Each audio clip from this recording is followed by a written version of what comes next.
It's done. It's done. It's done. As you can see, the frame is still not there because I haven't had a chance to fix it because I've spent all week refreshing the trade tracker. Um, and being glued to trade radio, expecting something to happen, and nothing seemed to happen until the last 10 minutes on trade deadline. So at least we have some stuff to talk about now, thankfully. However, it was a slog. Welcome to episode 10 of Footy and Stuff. It is Friday. I'm recording this on Friday. I don't care. It's going to come out tonight as well. I can assure you of that. But I just couldn't be bothered yesterday. Trade deadline ended on Wednesday, and I'm like, ugh, ugh, ugh. Not that I don't enjoy this. I love doing this, but ugh, you know? Anyway, and then some stuff happened, and it was like, ugh. Anyway, um, let's just get into it. Actually, before I talk about any trade news or review anything from last week on that side of things, there is other news that we need to discuss that I feel I need to discuss that is more important. Um, I don't have many notes for this. It's pretty bare bones because I feel like I have to do this sort of off the cuff to actually get some genuine feelings across. Um, but yeah, I'm going to touch on it for a couple of minutes. I think we all know what it is. I'm not going to read what happened at said function. I don't particularly want to revisit any of that. I don't think anyone watching wants to revisit it either, or hear it, or doesn't know about it. So that is what that is. What I will say is that what is said to have occurred, what occurred at that function, um, is disgusting. It's idiotic. It's embarrassing for us. And it's now such a prominent example of what is a huge problem that we continue to have in not only society, but in Australian sporting culture specifically. If you've read what's happened and you feel the need to excuse it or defend it, or even worse, if you think it's funny, you have a truly warped sense of humor, and you have an even more warped sense of what is acceptable in our society, in our community, in football as a whole. This is not what anyone with half a brain wants our sport to be. We're trying to grow a women's league. We promote ourselves as an inclusive environment, a family sport. These players are role models. That's what they are at the end of the day. They're more than just men who kick a ball around. And the stuff is so far from funny. And for the position that these guys are in, it's absolutely inexcusable. And I'm really glad the league has taken the approach that it has, in a sense, because this could have easily been swept under the rug. But there's just such a long way to go. Such a long way to go. I don't think there's much more I can say off the top of my head. Um, but I hope this wakes a lot of people up. I really hope it does. I really hope it does. Because something's got to give, man. Something's got to give. But anyway, let's take a breath and we can move on to some less upsetting stuff. Because that was easily the most important story to touch on. Um, in a week where it should have been nowhere near the top of the pile. Not because it's not important, but because it shouldn't have happened. So if you're going to take anything out of this story as a whole, what I would leave you with is don't be stupid. And that is the nicest way for me to say that because I don't really swear on the pod. So yeah. Anyway, trades. Let's do trades. I feel like the easiest way to do this is to go back to where we were last week with the Jack Graham trade. That was the last, or free agency move rather. That was the last thing to happen before last week's pod, where I was painfully refreshing it for half the pod. We waited another 3 days after that, almost 72 hours, for another trade, and it was a pick swap. We're not going to do many of the pick swaps. We're going to mostly focus on the big player trades and then a couple of the pick swaps that were pertinent at the time. So the first one that was really of any note to go through that was like, okay, something is happening here, was this Carlton and Hawthorn trade. So Carlton received pick 14 from Hawthorn, which is important later. And Hawthorn receive a first round pick tied to Carlton, a future first for next year, and a future second. Um, big move because it was important in the end for both teams. It seemed at the time that this was going to sabotage that Barras deal, and that is why Tom Barras was the pitcher on the trade. But it ended up helping both sides in the end, I think. Both sides got what they wanted, is the point. So that's a good trade for both. The next big pick swap was this Melbourne and Essendon trade. Melbourne got pick 9 and a future third, and Essendon received like a plethora of picks, 2 seconds, 2/3, um, another third. They've written this weirdly on the AFL website, and a future first. So a bunch of picks. Not obviously not a top 10 pick, but a lot more draft capital further down the order. So I mean, I guess it works for both teams as well. Here comes the first big player swap of the week. Um, this came the day before deadline, I think. I think that maths is correct. It is Friday, yeah. Um, Carlton received pick 3 and 2 4th rounders. They give up Matt Owies and 2 first round picks, 12 and 14. So they had 12, they got 14 from Hawthorn, gave them both up to get that first round pick alongside Owies as well.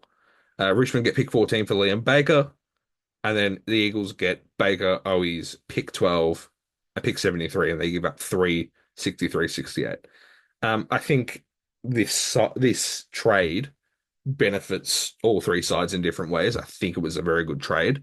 We're gonna grade teams trade periods later, but I like it a lot for all three teams, especially as a Carlton fan. I am very happy with what we did in this draft. That was our last real big move. There was a pick swap there.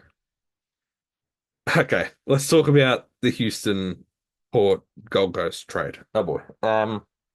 Well, let's start with Collingwood and Gold Coast because they're the big winners here. So Collingwood received Dan Houston and a third round pick.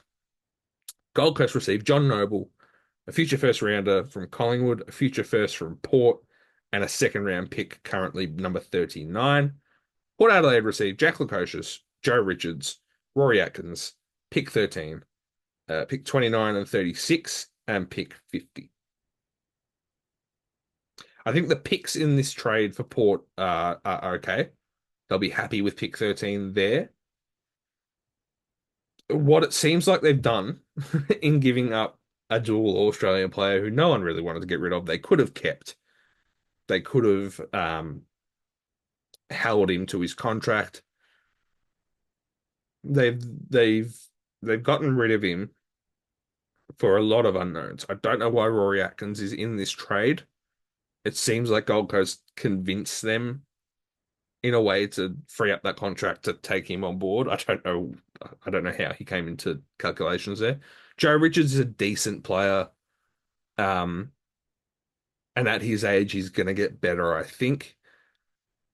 But he's no Dan Houston. This is like I don't know if he's playing off the halfback flank, if they're going to use him as a forward, whatever. It's just very unknown. And then Jack Lukosius, I mean, I like Jack Lukosius a lot, but again, it's like you're banking on him performing. This is either going to be okay for Port because these players settle in well, particularly Luco and Richards, or it's going to send them so far backwards because they've lost so much run off halfback now. Yeah. Collingwood have done brilliantly, I think. Like they got their man. If it doesn't result in any sort of immediate climb up the ladder, um, then it will probably age quite poorly for Collingwood because their side is not young. And we'll talk about this in predictions. We'll talk about this over the offseason. It's not a young team. So they're banking on something happening now. They're banking on a big rise back up the ladder. And I think the team looks very good. Like, I think they're poised to do it. I will say that. But yeah, it needs to happen or else this trade probably looks worse than it is. I think Gold Coast have done fantastic for a number of reasons. They got Noble. So they got their man off halfback. They also got Rioli, so their halfback flank just looks completely revitalized next year. They got 2 future first round picks, both of which aren't guaranteed to be anything amazing, but they got 2 future first round picks tied to a pair of teams that probably are going to fall within that range where it could end up a top 10 pick, could also end up that mid 10 to 15 sort of range. I think that's where Collingwood and Port fall. And then they also got a second round pick. I think giving up Lukosius and Atkins and then getting John Noble on what I assume is less money than those two, they freed up a lot of wages and they've put themselves in a very, they've also got pick 13 back, which is a good pick. That they've put themselves in a very good position list wise, I think, with this one. They've improved their list significantly this trade period. And also having a lot of wiggle room on that wage bill, getting rid of Atkins really helped that, pushing that wiggle room up a little bit more. I think they've done very well here. I think in the long term, Gold Coast are going to come out the winners of this trade. Short term, it should be Collingwood. I don't think Port have won this trade at all, for what it's worth, though. So that's what that is. I mean, we'll see what happens. I think I trust that Lukosius and Richards will be okay, but you're giving up a lot to, I guess it's hope, to hope that they come out okay. The Demons pick up Harry Sharp and a future third for a third round pick current and another future third. I think it's okay. I mean, Harry Sharp's come through a good system. I think he's going to get more opportunity at the Demons, so I expect to see him maybe play. Yeah, it's fine. Obviously, this was a list spot thing where with Levi Ashcroft coming in, with Sam Marshall coming in as well, obviously that squeeze is going to happen, and seems he's fallen victim to that. So yeah, good for the D's, I think. Big one after this, Shy Bolton, a first round pick, currently pick 14, and a future third round pick goes to the Dockers for three first round picks, pick 10, 11, and 18 for the Tigers. I love what the Tigers are doing here, I think. Obviously, they're giving up a lot of mature, bigger name players to be able to get this draft capital, but if they get it right, because we'll talk about the draft picks that they have later on, but if they get it right, they're going to have a lot of good players in the future. The trade-off is they're going to spend a lot of time on the bottom of the ladder. But I think this is a good trade for both teams, just at face value. Shortly after that, Richmond send, I say shortly, it was about 3 hours later. Richmond send Dan Rioli a third round pick, which is pick 51, and three fourth rounders, 61, 70, and 76, to the Gold Coast Suns for pick 6 and pick 23. So another two, I mean, an early second round and another first round pick, which is just like, I mean, you take them when you're rebuilding a list. So then we get to the business end of deadline day, and all the trades start to pile in. So let's go through them. Adelaide received James Peatling, a future third round pick, and a future fourth round pick. GWS receive a future second rounder. I like James Peatling a lot. I think back end of the year he was playing some really good footy, and he's going to be important to the Crows and their resurgence back up the ladder, because they really should have made finals 2 years ago, and they'd be filthy that they took the backward step they did last year. North Melbourne received Caleb Daniel. They sent to the Bulldogs a second round pick, currently number 25. I think it's a little bit overs. For Caleb Daniel. But he's a good player, and he's the kind of player that North probably need. They're lacking a bit of that bounce off halfback. I don't think they want to play Sheasel and Makocha there forever, because those guys are midfielders, let's be honest. So they'll be happy with that. They'll be really happy with that. Then North Melbourne received Luke Parker and Jacob Constanti, which came out of nowhere from Sydney, for a third round pick, which is currently pick 44. This one was really good for North. I think this was massive unders, conversely to that Caleb Daniel deal. So yeah, Constanti feels a little bit of a hole that they have in the small forward department. I don't know if he plays straight away, because I'm not sure how he was really tracking at the Swans. Obviously, he wasn't getting much opportunity there. Not necessarily due to him. They just have a very good forward line. But we'll see how he goes. Luke Parker will play. He's Luke Parker. We've talked about this. Perfect deal for North, I think. And they've given up a pick that they probably would have been very okay with doing so. So yeah, that's a good trade for North. Hawthorn finally received Tom Barras and a future fourth round pick. They ended up giving up a future first, which is the one that I think I wouldn't have been the one that they got from us. It would have been their one. A future second and a future third. So West Coast didn't really get much for this year's draft from this, which I guess initially they thought they would be. But they're looking very good for next year with those three picks. The word is that they're really trying to build to this potential Chad Warner exit from Sydney. It's going to end up, if that is the case, it's going to end up a little bit pear-shaped if Chad were to re-sign with Sydney. But they'll then have a lot of picks in the kitty to do a lot of work with. Then we had a mega trade. Four teams, lots of players. Not that many players, maybe like four players. Anyway, Bailey Smith and a third round pick, currently number 45, go to Geelong. The Western Bulldogs received number 17 and Matt Kennedy. St Kilda received Jack McRae, and Carlton received pick 38.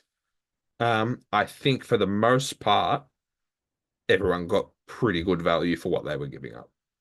Obviously, Geelong give up that pick 17. That was the main part of getting Bailey Smith the other way. The Dogs got pick 17 back. They also got Matt Kennedy. St Kilda got McRae for pick 45, which I think is decent value given what he's sort of dished up the last couple of years. And we got 38 for Matt Kennedy. And I think that's a good deal considering how it would end up next year and the plans we actually have for him. I'd rather get that pick now than get less value for what I know is a very good player in a year. So yeah, good deal for all, I think. And then the last trade of the trade period was Essendon getting a third round pick, currently number 53, for Jake Stringer. Probably fair. I mean, they obviously, Jake Stringer is such a contentious player to speak about because his highs are so high and then his lows are just, you really get frustrated watching him because he's one of those players where even if you don't want him to do well because for whatever reason you don't like Essendon, whatever, you get frustrated watching him because you know that he's not meant to be dishing up what he's dishing up sometimes. However, in saying that, he makes his way to the Giants. Obviously, Essendon didn't have him in the plans. It fell apart. Whatever. He wants a fresh start. Goes to the Giants. Will he play? Initially, maybe. Maybe he plays. I do like the Giants forward line a lot, so maybe he has to sort of work his way into that. Would kind of go hand in hand with the fresh start, sort of trying to prove yourself in a new environment. But yeah, I think it's okay. I think it's okay. All right, let's move on from talking about this trade period, trade by trade. And we're going to start grading each team. So we've got four tiers here. I don't think any team was an F. So I've only got A, B, C, and D. But we're going to go through each team's trade period, discuss what they've ended up with, who they've gotten rid of, and then we'll give them a grade. Fairly simple stuff. Let's start with the Crows. So they bring in Isaac Cumming. They bring in Alex Neil-Bullen. They bring in James Peatling. Elliot Himmelberg goes out the door, and they have 4, 64, and 82 in the draft. So importantly, they keep that first round pick. In a draft where the top end is very good, they're going to bring in a good kid. They bring in Alex Neil-Bullen, who I think is fantastic.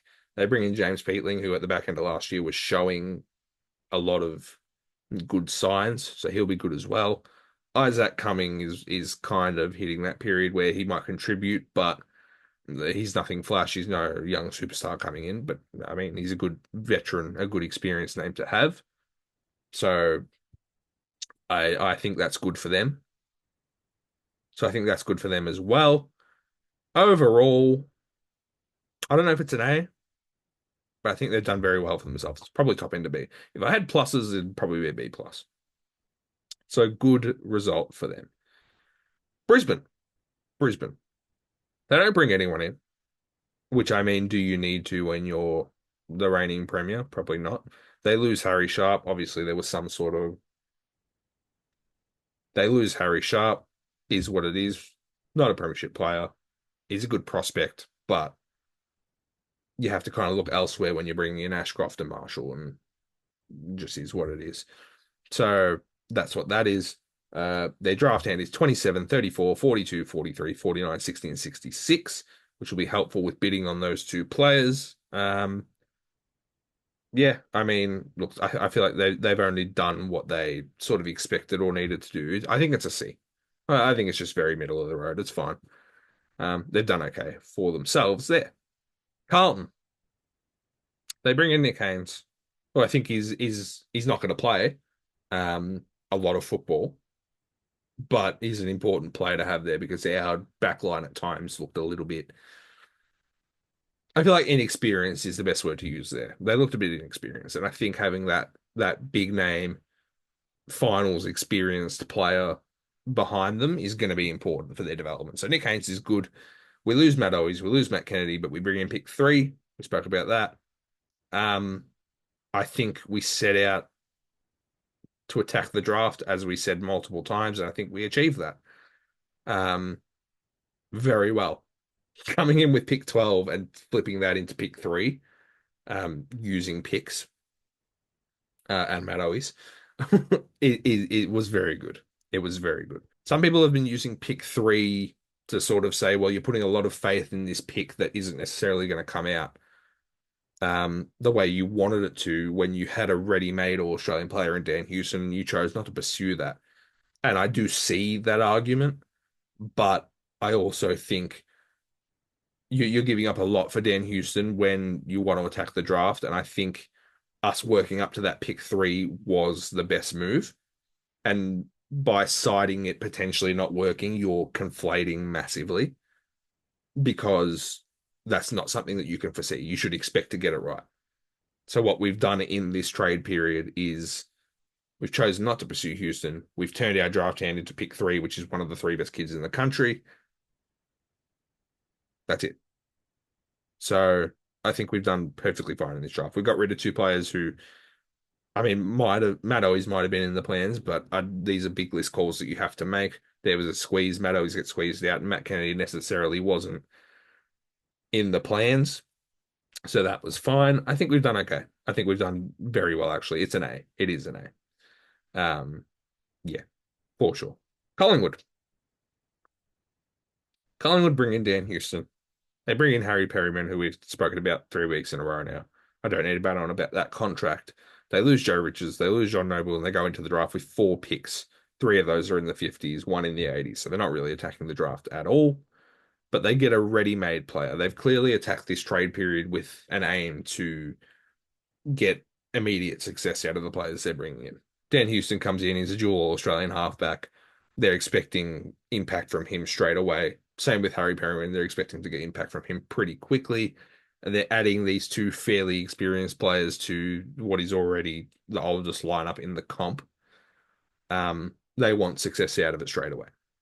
With that having been the aim, I think they achieved that pretty well. I don't like the Perryman contract, but that's neither here nor there, I think.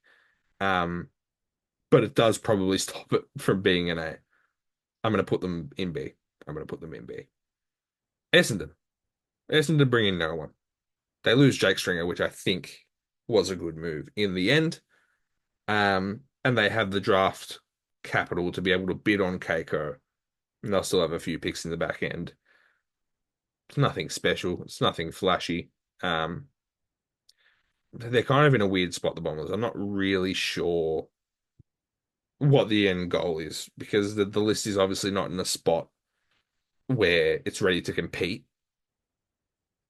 but they haven't really done anything to rectify that much in this offseason. I think it's a C. I think it's a C because they've made a couple of important moves, but yeah, nothing flashy, nothing that is leaving my jaw hanging. So yeah, fine. Freo. Freo bring in Shy Bolton. They lose no one. They have pick 14 in the draft. I think Shy Bolton's a massive player for them to bring in because he's one of those exact kind of players that could take them to the next level. I think it's as simple as that. They wanted their man, they got their man. They retained a first round pick, which I think they'll use well, hopefully. Um, yeah, it's fine. I think it's an A. I think it's an A for trade period. Well done. Well done, Freo. Geelong. Geelong bring in Bailey Smith. They lose no one. And they have picks 45, 57, and 75. It obviously took the whole trade period, which isn't helpful, but they got their man, much like Freo did. At his best, he's unbelievable. So when Bailey Smith comes knocking, you get it done, and they got it done. They gave up a first rounder for him, so I think it's a pretty good deal, probably for both teams. Missed out on Clayton Oliver, apparently, whether that deal was ever a thing. But yeah, I think for a team that was in a prelim, you add that little bit of improvement. They don't really need much, I don't think. They probably still need a ruckman, maybe. Um, Consolidate a couple of those key positions. Yeah, I think it was fine. I think it was fine. Probably a top of B, I think, for the Cats. Gold Coast. They bring in Elliot Himmelberg, John Noble, Dan Rioli. Those last two in particular, as we've said, their halfback flank's going to look so different next year. And I think they're two very important acquisitions. They're going to look a lot more free flowing coming out of defense next year for sure. They get rid of Jack Lukosius, they get rid of Rory Atkins, they free up a lot of cap space. And I think they've done well here. And they get Leo Lombard in that top five as well. So them only having 39 as their highest draft pick um, is not an issue either. Because they're going to get one of the best kids in the country. So draft wise, they're going to come out looking very nice as well. It's a good period for them. I think it's an A. I think it's an A. GWS. Jake Stringer comes in. And as we said, does he play? I don't know. Could he provide them a little something different? Definitely. So I think it's a fine-ish move for them. Um, Leaving the club, Harry Perryman, Nick Haynes, Isaac Cumming, James Pitling. So they lose a lot of good depth and probably at least two players who are probably best 22. They do go into the draft with 15, 16, and 21, which are very good. Um, I just don't know if they come out of this in the best possible position they could have. Which is just it is what it is, I think. I don't know if there's much more analysis to do than that. They've lost four pretty reliable players, but they're still in a pretty good spot. They're going to bring in a couple of kids, and they bring in Jake Stringer, who, I mean, could be anything. Like we all know what Jake Stringer is about. He could be very good, could also be very bad, but is what it is. I think they're probably a C. Top end of C? Yeah, probably top end of C. Hawthorn, A, top of A. We don't really need to talk about them too much. I don't think they brought in two fantastic key defenders. Their backline just looks Sicily, Battle, Barras, Grimshaw, Weddle, Amon, Impey, Hardwick. This backline is going to be so hard to beat next year. So hard to beat. They've done very well in pushing themselves probably from what they finished seventh this year, sixth this year, whatever it was. They've now pushed themselves right into that contender window, I think, because they're going to have a very good lineup next year, and it's going to be highlighted by a defense that I think is going to be so hard to beat. So hard to beat. So yeah, they got everything they wanted out of this trade period, I think, and more. So they're an A. Melbourne. Melbourne. Could have been better. It could have been better. Like they bring in Harry Sharp, who I think is a good young player to kind of work with. Tom Campbell was a bit of ruck depth, which I think they needed for sure. They lose Alex Nilborn, who's a very good player, but they also brought in pick 9 and they kept their pick 5. So they kept their picks well. It's nothing inspiring. Like, it's nothing amazing. But they kept Oliver, they kept Petrarca as well. Um so yeah, I mean yeah, it was okay. I think top of C, bottom of B. I think bottom of B. I think bottom of B is fair. North Melbourne. North Melbourne. I think a few too many people are getting at North Melbourne for this trade period. I think they've done very well. I think the only thing that really probably didn't come with the best value was Caleb Daniel. Parting with pick 25 for him, I think, was overs, as I said before. But I think Darling was a fantastic move. Parker and Constanti, I thought they got for amazing value. What did they give up? 44, I think I said before. And they're going with pick 2. So they filled list spots with really important players who I think are going to progress them well. And they have that pick 2 as well. So they're bringing in one of the best kids in the country. I think it's an A. Top end of B. It's an A. It's an A. Port Adelaide, not an A, tell you that much. We spoke about this whole Lukosius, Richards, Atkins, Houston deal before. They go in with a first round pick, which I think is important. They've retained that, but I think it's a D. I think that they've lost a dual Australian player, and a lot of it that they've gotten, they're going to hope comes out okay. And if it does, this trade period is going to look a lot better than what we're saying it is now. But you're risking a lot for it to come out the way you're hoping. That's what I think about Port. So they're a D for me. Richmond. I thought Richmond did fantastic. There are two ways you can look at this trade period for Richmond. You can say, well, they lost Jack Graham, they lost Shy Bolton, they lost Dan Rioli, they lost Liam Baker. Four very good players, four crucial at times players for this Richmond side. They're going to lose a lot going through the middle. They're going to be a lot less dynamic because of these four players being gone. However, their draft hand is 1, 6, 10, 11, 18, 20, 23, 24. They're going to come out of this draft with 8 kids. And if they get it right in 5, 6 years, they're going to spend a lot of time at the bottom of the ladder, I think. But in 5, 6 years, this team, they've set themselves up brilliantly. They've set themselves up brilliantly. It's a lot to give up, obviously, in the meantime, in the short term, but they have 8 fantastic picks to be able to start getting the building blocks together again. Um, yeah, it's an A, and it's a high A as well. St Kilda, they bring in Jack McRae. I don't know about it. I don't know about it. Like he hasn't really looked anywhere near his best for a while now. A while. So it's an interesting one. They also lose Josh Battle and they haven't really replaced him. So they're gonna have to work out how to fill that hole. But yeah, look, nothing inspiring from the Saints. It is what it is. They bring in a player, they lose a player. They have pick 7, they have pick 8. So coming out of the trade period with those is big, but I think it's a C. It's a C. Sydney didn't do much at all. Didn't do much at all until the last 10 minutes of the trade period.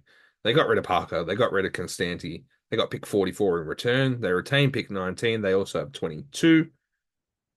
They didn't do much. Um, yeah, I don't think they got great value for Parker and Constanti. I think most Sydney fans would agree. It's a C. It's a low C.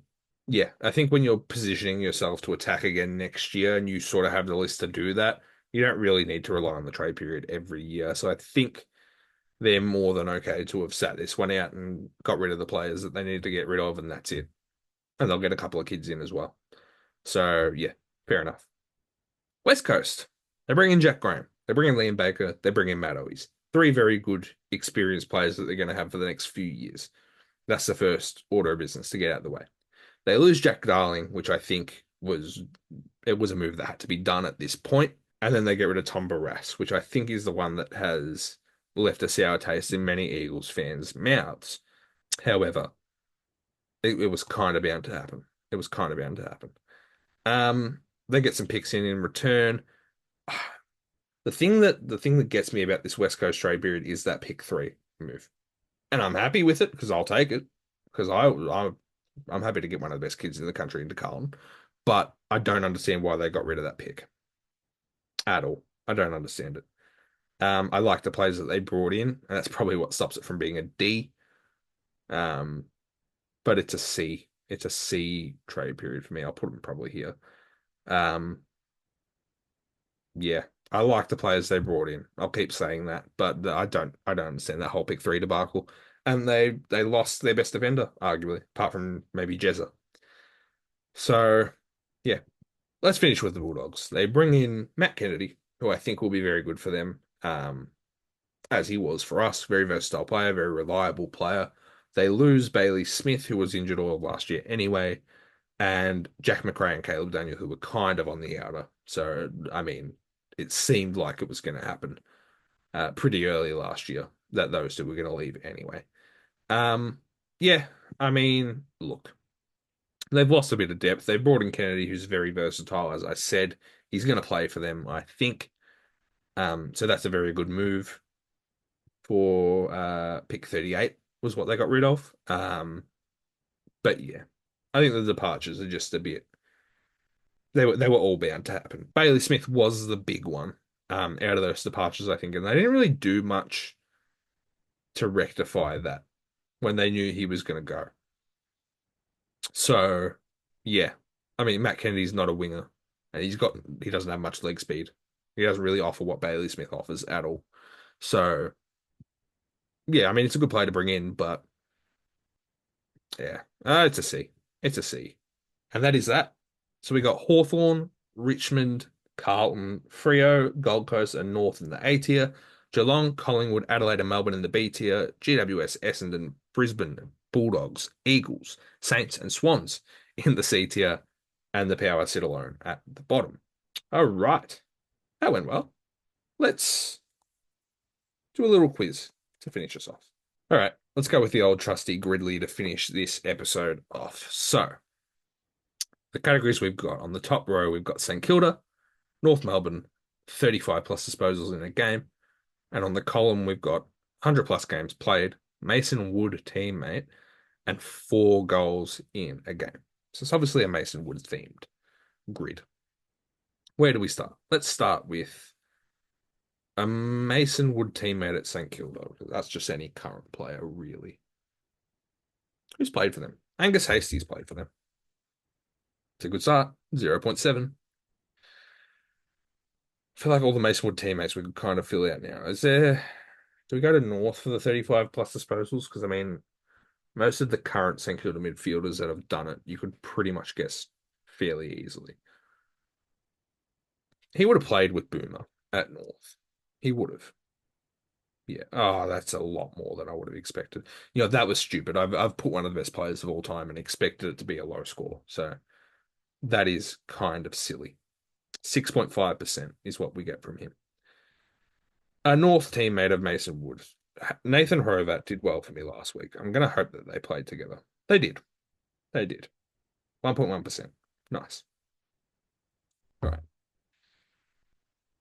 If we're shooting for 20% again, I think that's an okay-ish start. We just have to do a little bit better than Boomer for the rest of the squares.